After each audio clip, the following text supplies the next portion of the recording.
Ces archéologues, techniciens, élus et même les habitants d'Elne observent avec attention ce chantier. Tous les regards sont tournés vers ce trou béant où repose à 3 mètres de profondeur un sarcophage romain en parfait état. On a très peu de sarcophages connus dans le département, en tout cas trouvés en fouilles archéologiques récentes.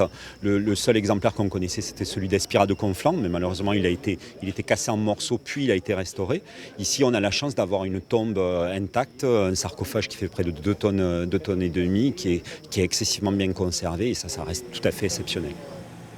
La levée de ce sarcophage est une opération délicate. Il ne faut surtout pas qu'il se brise. La contrainte, c'était qu'il puisse s'ouvrir de par-dessous. Donc des sangles très larges et plusieurs sangles très larges pour maintenir, en fait, si vous voulez, le dessous du carreau. Au cœur de ce quartier d'Elne, les vestiges archéologiques sont nombreux et connus. Ce sarcophage appartient à une nécropole datant du 5e ou 6e siècle. Un cimetière romain redécouvert lors de nouveaux travaux d'assainissement.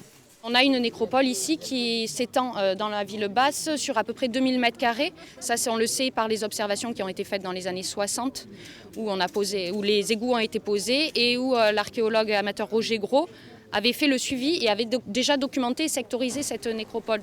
Le sarcophage part dans les ateliers du conseil départemental où il sera ouvert. Une nouvelle étape et peut-être une nouvelle découverte à venir.